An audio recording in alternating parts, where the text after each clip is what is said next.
When I first started my business online, my very first digital product made a little over $19,000 in its very first month. That same product went on to make a little over $900,000 and then take my business to a seven-figure level in about 18 months. And in this video, I'm going to break down realistically how long it'll take you to make your first six figures online.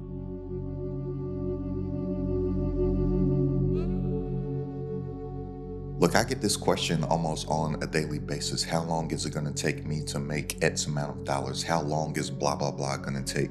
And it's only going to take me about 5 minutes to break this down. So if you don't have 5 minutes to spare, then you'll probably just spend way longer to achieve your desired result than it actually will take. And this one's going to be quick because this is so urgent.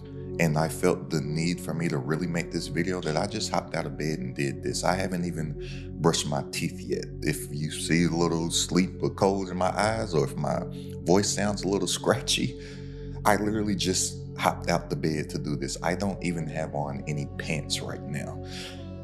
You see, why I felt the urgency to make this video while it's top of mind before I forget it or something like that is because I just checked my comments, and the first comment that I saw on my last video that I posted that was breaking down step by step how you can make your first $10,000 online was this comment right here talking about how long was the return on $10,000. My reply to that comment was, don't worry about the time. The time is going to pass anyways. The better question is, what skills produce the result?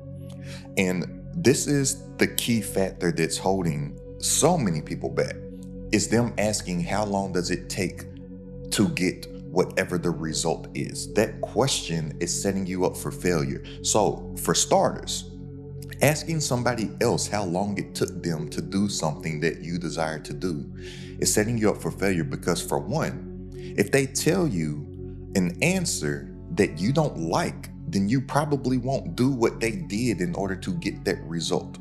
So if I were to tell somebody that it took me 2 years to make my first $10,000 online, guess what somebody would do? They would say, oh, that takes entirely too long. I'm not going to do that. I'm going to go and try to figure something else out.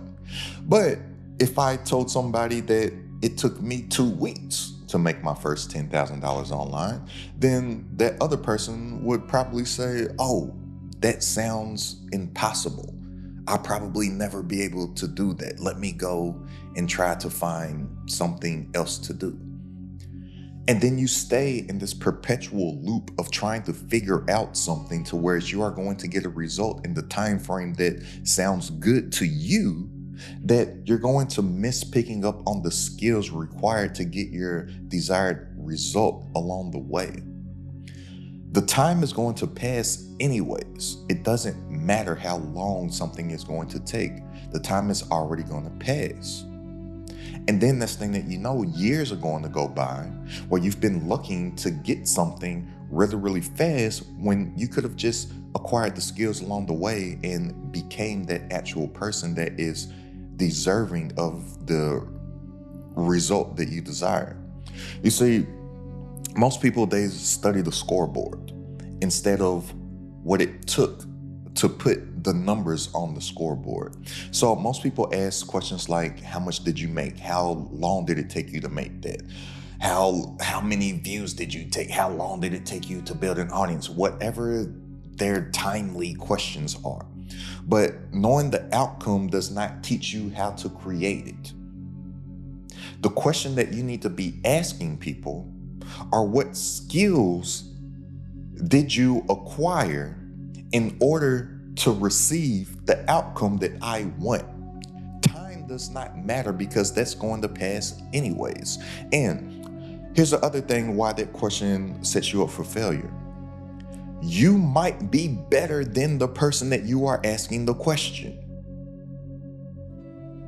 Somebody may ask me how long did it took me to do something, and then they're going to be comparing themselves to me when they might actually be better at what they do than what I am at what it is that I do. So if I sit here and I tell you that something took me 18 months, you're going to be setting that as a bar for you to do something when you could have got it done in 2. Now, the skills are what creates the results. So the skills are the cause, but the results are the effect. And so many people are focused on an outcome, which is a result, and the speed of that outcome instead of focusing on the consistent inputs that somebody has to put in on a daily basis in order to receive that. So, what are the skills? Branding, marketing, sales, delegation, copywriting, persuasiveness, communication. What are the necessary skills? That's the question to ask. And what a lot of people don't realize is that I didn't even think I would pull out my whiteboard for this video. But most people, they stay in a perpetual loop of starting something, quitting something, starting something, quitting something, starting something, quitting something, because they're comparing other people's perceived results to where they currently are right now. And they typically think that success is linear, right? So let's say if this is a time, let's say that this is time, and let's say that this is whatever the result that you want. Most people think that success is linear, and it's like this, when it's not. Success typically has an exponential growth curve, but everything that happens before this right here, it looks like this. This is what success in any endeavor truly does look like. So let me know if this sounds familiar to you. Most people, we all start at zero, right? We have absolutely no information, no knowledge about anything. But then we hear about something that sounds enticing to us. We hear about something that sounds like we can do that. We watch some YouTube video or see some ad or something like that about something that makes something seem so easy. Our excitement, our energy, our motivation is at an all-time high, but we're ignorant to it because we just heard about something. We haven't acquired any of the information about the skills that it's going to take for us to acquire over time in order to receive that result. So then once we actually start to put whatever it is that we want to do into action and start to acquire more knowledge about it, then we realize, oh, this is actually going to be harder than what I thought that it was going to be. Oh, this is actually going to take more time than whatever the person on the internet making the easy passive income made it seem. They get to this point right here, and majority of people quit right there. And that's how they stay in that perpetual loop of starting something, getting some information, quitting, get some information, quitting, get some information, quitting, get some information, quitting, because they're always worried about how long something's going to take. But people that sign up for the 40-40-40 scam, they don't think about how long something's going to take. If you don't know what the 40-40-40 scam, it's to work for at least 40 hours a week for at least 40 years of your life to retire off of 40% of your income. People think that that's going to win for them, and they don't worry about how long it's going to take, and they have no evidence of anybody being successful at the 40-40-40 scam. People think that they're going to be able to live the life that they want to live off of 60% less income than what they're making right now, when they can't even live the life that they desire off of 100% of your income. That logically ain't going to work for you. But all of a sudden, when it turns into your entrepreneurial endeavors, your goals, your dreams, your aspirations, it's always a how long is it going to take? And so many people are always looking for the shortcut instead of just realizing that the time is going to pass anyways, and then they could have become the person that they need to be to get the exponential result here that they actually do desire. The time's already going to pass. But the people that realize this about getting results in a timely manner, they stick with it. They have what I call stick-to-itiveness. Because everybody that quits, they quit something because they think that it doesn't work, but it's impossible for work not to work. If something is not working for you, then it's currently working on you, and it's turning you into the person that you need to be for it to work for. That all happens in this area right here. That is when the work is working on you. So then, whenever it is your time You get those exponential results here on what everybody tries to emulate because they see people's huge results online, not realizing that they all went through this here, right here. But they turned into the person that they need to be. The work was working on them here. So then they became a person that the work can actually start to work for now. Then they get those exponential results. Then they get those huge results that you see online and that you think that it will take you that amount of time. But nobody asked me what skills did I acquire for whatever the exponential results that they perceive that I have gotten in whatever it is that I talk about in my content. I say that my very first digital product made a little over $19,000 in its first month. People think that, oh, okay, I can make about $20,000 in a month in 30 days. But nobody asked me what skills did I acquire in order to do that. Nobody asked me to hear the story about how I fired my job April 1st, 2016, before ever making $1 for myself as an entrepreneur to get started in a small business, a small niche in real estate called wholesaling, to whereas I didn't even get paid as an entrepreneur until 6 months later. 6 entire months of not even making a single dollar for myself when I have absolutely no income coming in because I fired my job and bet on myself before I ever made a single dollar for myself as an entrepreneur. They don't ask me the skills that I acquired over that time frame in from my 9-to-5 workplace, because when I fired my job, I was working in a bank as a salesperson. The job that I had before that, I was working for a rental car company as a salesperson. They don't ask the skills that I acquired through my 9-to-5 workplace of communicating with customers and assessing the problems and the pains that they were going through to be able to offer them a solution that they would be happy to buy through my sales skills. They don't ask me about the sales skills that I acquired when I was in that small niche in real estate, when I was making at least 100 phone calls per day cold calling. And then when I was sending out direct mail to people, which I later found out in online business is copywriting. They don't realize that in my past entrepreneurship life, I used to experiment with paid ads. The most amount of money that I spent on ads in a single month is a little over $100,000. That's copywriting. That's how I'm able to make nice sales pages that may look simple, but communicate the message to what my products and offers deliver to somebody, so somebody can clearly understand the result that they're going to get, because people don't buy information, they buy transformation.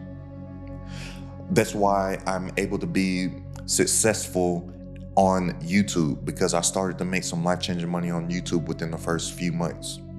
But my copywriting skills helped me with YouTube, because YouTube packaging and positioning on YouTube is no different than persuasive copy on an ad or something like that. Because think about all the ads that you see when you're scrolling on a day-to-day basis, and think about what a YouTube title and a thumbnail is.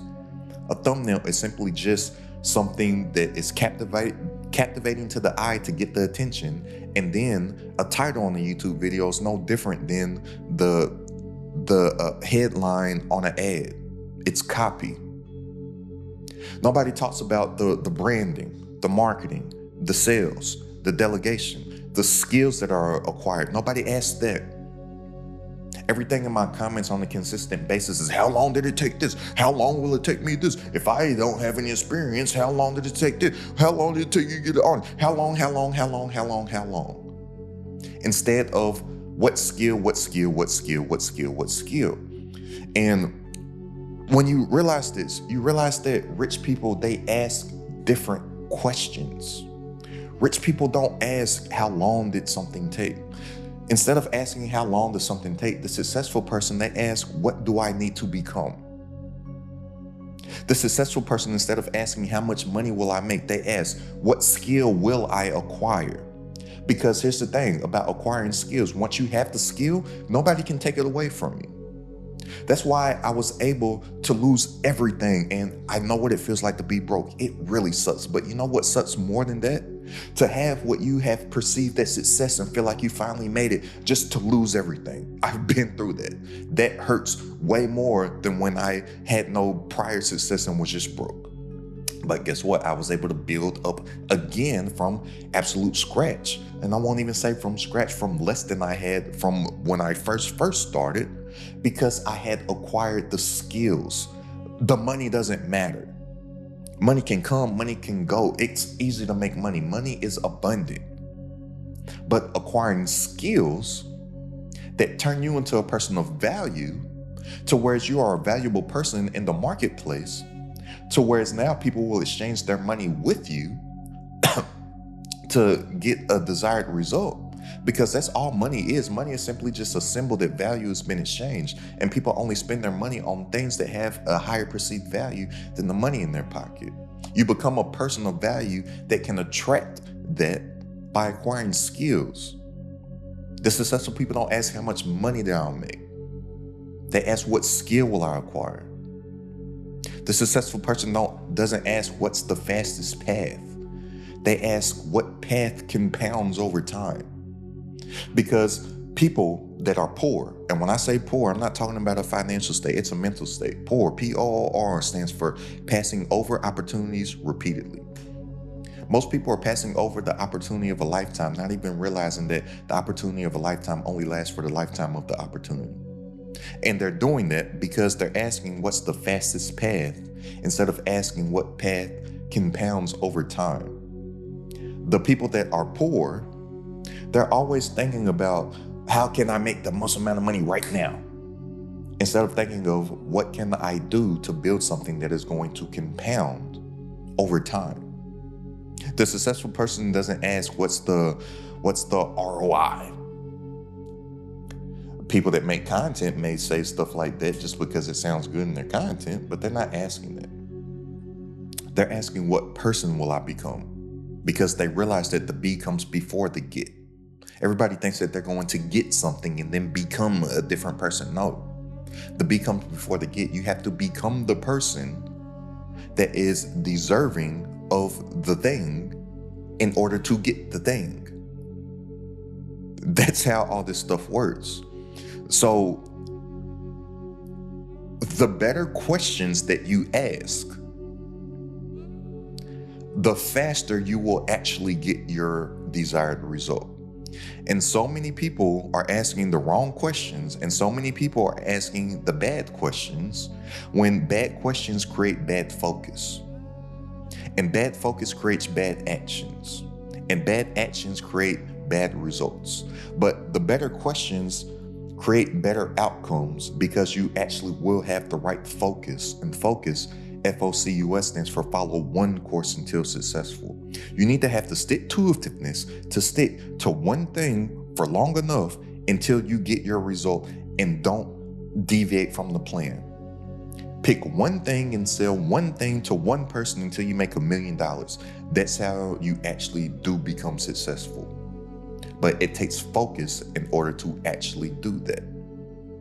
So go ahead and check out this video right here about how you can actually collapse something that would take 10 years into 1 year by having true actual focus and following one course until successful. But it only works if you work it and have the focus to make it work.